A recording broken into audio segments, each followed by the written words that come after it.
Кудурет ага, bu көкпардың аттарын кандай дайындалады көкпарға? Көкпардың атына бана чилледен кейін қаңтарылады 10 күн.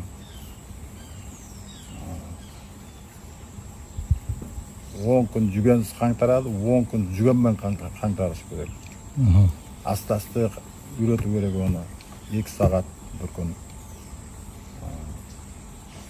Кейін 3 сағат, 4 сағат қылып, 4 сағатқа өргетіп барып, кейін таң ашырып жүген сап қою керек. 10 күннің ішінде. Бірден таң ашырыпсаң болмайды, ат зор. О, қандай пайда береді жүгенмен қаңтарған? Денесіндегі суды алады атты. Денедегі суды алады. Суын алады. Терлемейді, тартылады ат. Жүгенсіз қаңтарған қандай пайдасы? Жүгенсіз қаңтарса су онша кетмейді атты. Жүгенмен қаңтар береді. Бірінші жүгенсіз 10 күн, кейін жүгенмен 10 күн. Жүгенмен 10 күн. 1 сағат, ертесі күн 2 сағат, 3 сағат қылып.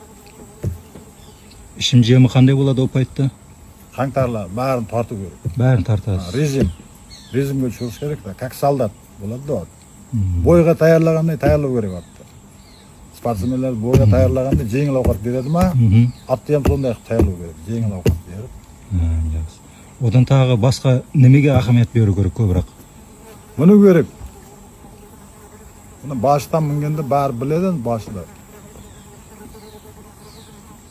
100 метр қошып бару керек. 40 күнге дейін тер шығару керек емес аттан. 40 күнге дейін. Кейін ар жағаға сал жортып тер шығару керек. Құлас 50-60 күнде таяр болады. 60 күнде 2 айда.